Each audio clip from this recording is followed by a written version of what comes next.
மீனாட்சி பொண்ணுங்க serial August 31 நாளைக்கான எபிசோட்ல என்ன நடக்கலாம் அப்படிங்கறத ரிவ்யூவா பார்த்துலாங்க. கார்த்திகோட அப்பா அம்மா புஷ்பா எல்லாரும் அவங்கவுங்க கிளம்பிடுறாங்க.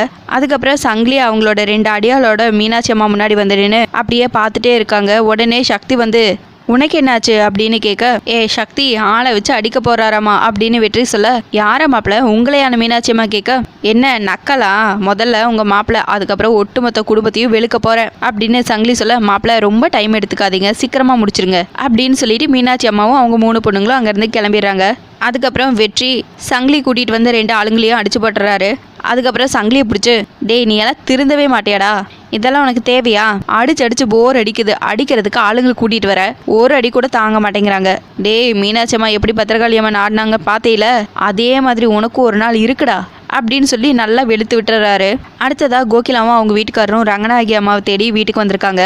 எங்களை உங்களுக்கு ஞாபகம் இருக்கா அப்படின்னு கோகிலா கேட்க, எப்படி மறக்க முடியும், நல்லா ஞாபகம் இருக்கு, உட்காருங்க அப்படின்னு சொல்லுங்க என்ன விஷயம்னு ரங்கநாயகி கேட்க, எல்லாம் உங்களுக்கு தெரிஞ்சிருக்கும்னு நினைச்சோம், ரொம்ப அநியாயம் பண்றா அந்த மீனாட்சி அப்படின்னு சொல்ல, மீனாட்சியோட விஷயத்தெல்லாம் எதுக்கு எங்கிட்ட சொல்றீங்கம்மா அப்படின்னு கேட்க, காரணம் இருக்கு, பஞ்சாயத்துல நீங்க சொன்ன வார்த்தைக்கு கட்டுப்பட்டு நானும் அந்த யமுனாவை மருமகளை ஏத்துக்கிட்டேன். அந்த மீனாட்சிக்கு என் பையன் மேல ஏதோ தப்பான எண்ணம் இருக்கிற மாதிரி இருக்குமா, அதான் என் மருமக மனசுல தப்பான எண்ணங்களெல்லாம் விதைச்சு என் மருமகளை என் பையன்கிட்ட இருந்து பிரிச்சு கூட்டிட்டு போயிட்டா அப்படின்னு சொல்ல, யாரு மீனாட்சியாங்கிறாங்க ரங்கநாயகி. ஆமாம்மா, அது மட்டும் இல்லாம சொல்லவே அசிங்கமா இருக்குமா, பெரியவங்க கூட பார்க்காம என்னையும் இவ்வளவு நடு ரோட்ல வச்சு அடின்னு அடிச்சிட்டாமா அப்படின்னு கார்த்திக் அப்பா சொல்ல, மீனாட்சி உங்களை சவுக்கால அடிச்சாங்களாங்கிறாங்க ரங்கநாயகி. என் புள்ள மேல சத்தியமா சொல்றமா, சவுக்காலே அடிச்சாங்கம்மா, தாங்க முடியலம்மான்னு சொல்ல, என்னால நம்பவே முடியல அப்படின்னு ரங்கநாயகி சொல்ல, இப்படிதான் ஊரு ஃபுல்லா அமைதியானவன் பேர் வாங்கி வச்சிருக்கா, ஆனா இன்னைக்கு அவளோட சுயரூபம் எல்லாருக்கும் தெரிஞ்சு போச்சுங்க அப்படின்னு கோகிலாமா சொல்லிட்டு இருக்க, இதெல்லாம் உங்க குடும்ப பிரச்சனைங்க, இதெல்லாம் ஏன் என்கிட்ட வந்து சொல்லிட்டு இருக்கீங்க அப்படின்னு கேட்க, ஏன்னா நான் பஞ்சாயத்து கூட்ட போறேன், நீங்க தான் அதுக்கு வந்து தீர்ப்பு சொல்லணும் அப்படின்னு கேட்க, பஞ்சாயத்து கூட்டதா இருந்தா நீங்க பஞ்சாயத்து ஆளுங்கிட்ட பேசுங்க, இப்படி நீங்களே வந்து சொன்னா என்ன அர்த்தம் சொல்லுங்க அப்படின்னு ரங்கநாயகி கேட்க, அவங்களே வந்து சொன்னாலும் சொல்லுவாங்கம்மா, ஆனா ஒண்ணு, நாளைக்கு அந்த மீனாட்சி பஞ்சாயத்துல எங்க காலில் விழுந்து மன்னிப்பு கேட்கணும், அந்த தீர்ப்பை நீங்க தான் கொடுக்கணும்னு கோகிலா கேட்க, அதெல்லாம் பஞ்சாயத்துல நடக்கிற விசாரணைக்கு அப்புறம் தான் முடிவு பண்ண முடியும், இப்பவே என்னால எல்லாம் அப்படி வாக்கு கொடுக்க முடியாதுமா அப்படின்னு சொல்ல, ஆமா மீனாட்சி பண்ணது தப்புனா அந்த தீர்ப்பை நீங்க கண்டிப்பா கொடுப்பீங்கல்ல அப்படின்னு கோகிலா கேட்க, அதை பஞ்சாயத்துல பாப்போங்கிறாங்க ரங்கநாயகி.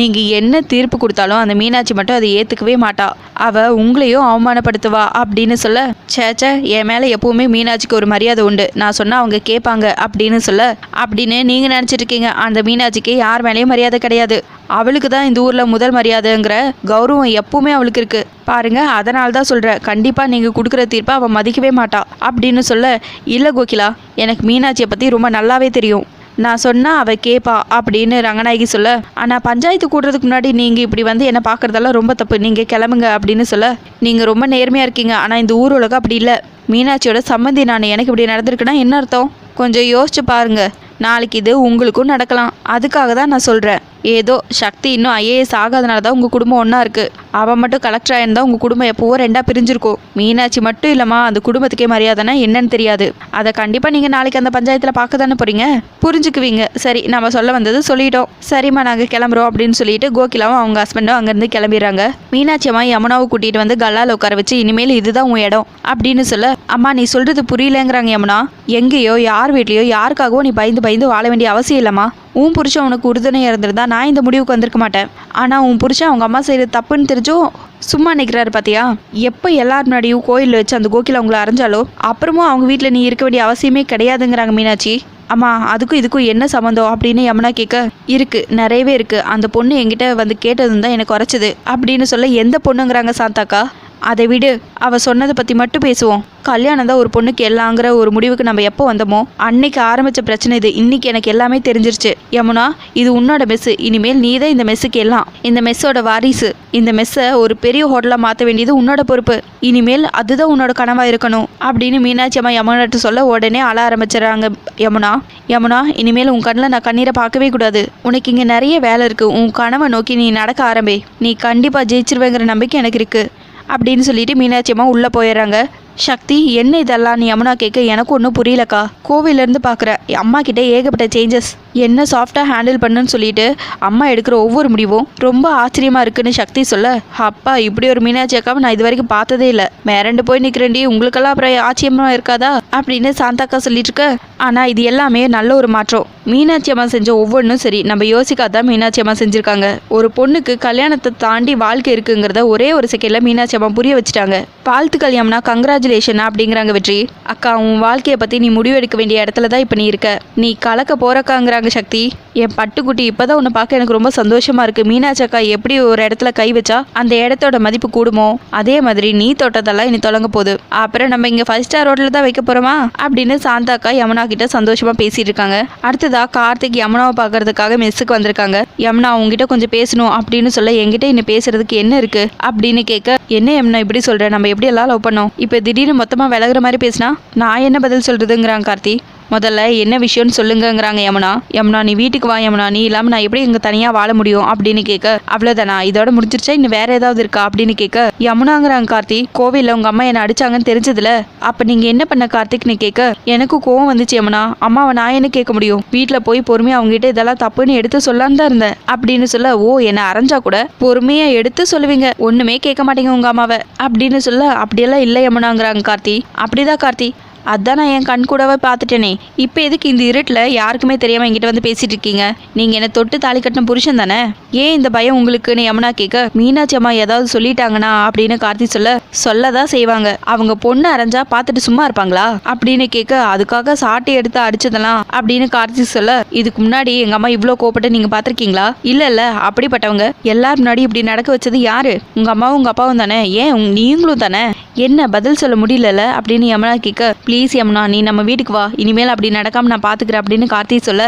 இப்படி நீங்க சொல்றது 1001வது தடவை, உங்களுக்கே அது ஞாபகம் இருக்கா இல்லையா, வேண்டா கார்த்திக், இதுக்கு மேல இது செட் ஆகாது அப்படின்னு சொல்ல, யமுனா நீ என்ன சொல்ற அப்படிங்கிறாங்க கார்த்தி.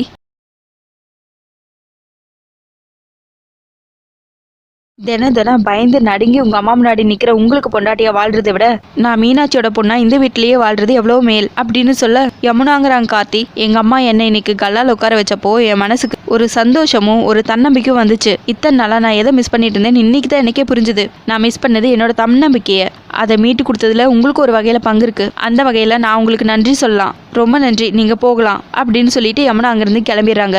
வெற்றி தனியா ரூம்ல உட்காந்துட்டு இருக்காங்க. அப்ப சக்தி வராங்க. வெளியில காத்து ஜிலு ஜிலுன்னு அடிக்குது, போய் வெளியே படு அப்படின்னு சக்தி சொல்ல, பூஜாக்கு கல்யாணம் ஆனதை மறந்துடாதேங்கிறாங்க வெற்றி. எனக்கு எல்லாம் ஞாபகம் இருக்கு, ஆனாலும் நீ வெளியே போய் தான் படுக்கணுங்கிறாங்க சக்தி. அதெல்லாம் முடியாது, நான் இங்க தான் நீ படுப்பேன் அப்படின்னு சொல்லிட்டு வெற்றி படுத்துறாங்க. சரின்னு சக்தியும் வேற வழி இல்லாம பக்கத்திலேயே படுக்கிறாங்க. உடனே வெற்றி பாட்டு பாட ஆரம்பிச்சிடறாங்க.